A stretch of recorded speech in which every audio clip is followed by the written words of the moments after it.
Assalamualaikum warahmatullahi wabarakatuh। Listeners, I hope you all will be fine. So आज हम जिस बारे में बात करने जा रहे हैं वो है लकोरिया। क्या होता है लकोरिया? आमतौर पर उन तमाम डिस्चार्जेस को या रतूबतों को कहते हैं जो कि बच्चेदानी या यूट्रस के रास्ते से खारिज होती हैं। ये नॉर्मल भी हो सकती हैं और इनके पीछे जो है कोई बीमारी भी हो सकती है।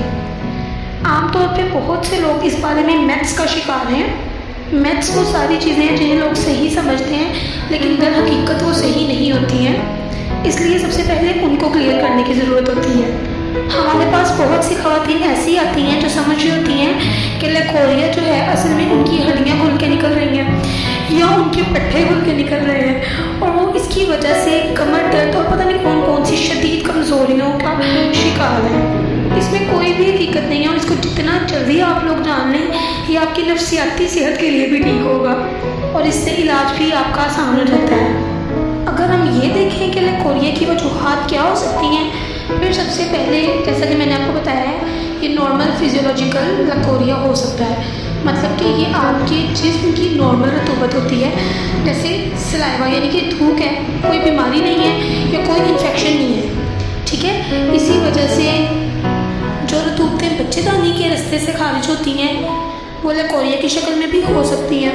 ख़ास तौर पे कुछ मखसूस अयाम में जैसे कि प्रेगनेंसी में ये बढ़ जाती हैं या अगर आप कोई हार्मोनल दवाइयाँ ले रहे हैं उसमें भी ये बढ़ जाती हैं या सेक्सुअल एक्टिविटी के दौरान ये बहुत ज़्यादा हो रही होती हैं। सो इनको आप बिल्कुल भी एबनॉर्मल ना समझें। लकोरिया के इलाज के लिए आपने सिर्फ उस वक्त किसी के पास जाना है जब इसकी वजह से आपको कोई तकलीफ़ हो रही हो, जैसे कि अगर आपको इसकी वजह से कोई बर्निंग हो रही है यानी जलन हो रही है, खारिश हो रही है या पेट के निचले हिस्से में दर्द हो रही है या स्किन पे रैशेस बन रहे हैं या इसकी रंगत जो है वो चेंज हो गई। नॉर्मल लकोरिया की रंगत जो है आमतौर पे बिल्कुल ट्रांसपेरेंट या पानी की तरह होती है या उसमें थोड़ा बहुत कोई वाइट कलर का डिस्चार्ज हो सकता है। लेकिन अगर ये बहुत ज़्यादा वाइट है या येलो है या इसकी वजह से आपको जो मैंने मसाइल बताए हैं उनमें से कुछ हो रहा है तो आपको फ़ौरन से डॉक्टर से रब्ता करने की ज़रूरत है।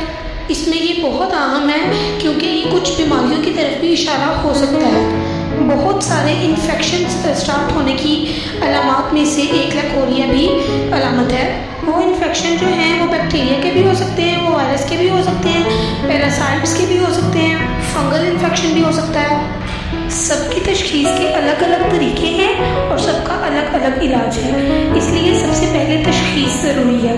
अगर हम इलाज की बात करते हैं तो एक कहावत है कि एहतियात जो है वो इलाज से बेहतर है। तो सबसे पहले तो आपको ये सीखना होगा कि ऐसा क्या करें कि ये बीमारी आपको हो ही ना।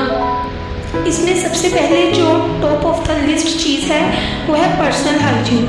अपनी सफाई का ख़ास ख्याल रखें। अगर आपको जनरली पर्सनल हाइजीन का बहुत अच्छा ख्याल है तो आप इससे बच सकते हैं। इसमें सबसे ज़्यादा अहम पीरियड्स के दौरान सफाई का ख्याल है। First of all sanitised pad use करें। सेकेंडली सिल्की और टाइट अंडर गारमेंट्स जो है वो यूज़ ना करें क्योंकि उनसे पसीना आता है, इन्फेक्शन के चांसेस जो है वो बढ़ जाते हैं। तीसरी चीज़ जो है वो है हेयर रिमूवल। इसमें आपको ये पता होना चाहिए कि what is suitable for you to remove hairs from your personal areas और after that must use antiseptics because यहाँ पे इन्फेक्शन होने का रिस्क जो है वो वैसे ही ज़्यादा है बिकॉज इस एरिया से थोड़ा सा पीछे एनएस है जहाँ पर बहुत ज़्यादा जर्म्स होते हैं। अगर आप उस टाइम पे इस चीज़ का ख्याल नहीं करेंगे तो वो तमाम बैक्टीरिया जो हैं जहाँ से आपने हेयर रिमूव्स किए हैं उन सुराखों के ज़रिए से बॉडी में जा सकते हैं और ये बाद में ऊपर जाके आपकी बॉडी में बच्चेदानी और जो ट्यूब्स हैं उनको नुकसान पहुँचा सकते हैं, जिससे बाद में बहुत ज़्यादा मसाइल पैदा हो सकते हैं जैसे कि बांझपन है। इसके अलावा आपके अंदर बहुत ज़्यादा पसी इकट्ठी हो सकती है और लंबा चलने वाला दर्द या बुखार टाइप बीमारियाँ जो हैं वो लग सकती हैं। एक और चीज़ जिसको हम प्रिवेंशन में सबसे ज़्यादा इम्पोर्टेंट समझते हैं वो है आपकी जिनसी आदत। उसमें जितना आप अपने पार्टनर तक महदूद रहें और जितनी आप हिफाजती तदाबीर इस्तेमाल कर सकते हैं, ख़ास तौर पे तब जब आपको शक हो कि आपके पार्टनर को इन्फेक्शन है, जैसे कि कंडम जो है वो मेल को फीमेल और फीमेल को मेल इन्फेक्शन से बचाता है, वो इस्तेमाल कर लें। और अगर हम इलाज की बात करें तो इलाज जो है वो तशख़ीस के बाद होता है और तशख़ीस यानी डायग्नोज जो है वो आपकी डॉक्टर ही बेहतर कर सकते हैं कि आपको क्या मसला है। उसके लिए कुछ टेस्ट वगैरह रिक्वायर्ड होंगे, वो टेस्ट टेस्ट आपको करवाने पड़ेंगे, उसके बाद आपका प्रॉपर्ली इलाज हो सकता है। और इसमें आजकल बहुत ज़्यादा लोगों का रुझान इस तरफ है कि अपनी मर्ज़ी से दवाइयाँ खा लेते हैं। जो दवाई घर में पड़ी है, कोई एंटीबायोटिक पड़ी है तो अपनी मर्ज़ी से वो खा ली है। सो काइंडली ऐसा ना कीजिए, आप अपने डॉक्टर के पास जाइए, उनको अपनी बीमारी बताइए, वो डायग्नोज बनाएं, आपका ट्रीटमेंट क्या है वो आपको बताएं। तो काइंडली उनकी जो प्रिस्क्रिप्शन है उस पर अमल करें और जो वो प्रिवेंशन बताती हैं उन पर अमल करें। उम्मीद करती हूँ आपको आज का टॉपिक पसंद आया होगा, और अगर आपके पास इससे रिलेटेड या कुछ भी क्वेश्चंस हैं तो आप कमेंट सेक्शन में पूछ सकते हैं। नेक्स्ट इंशाल्लाह ताला मैं उनके रिप्लाई भी दूँगी।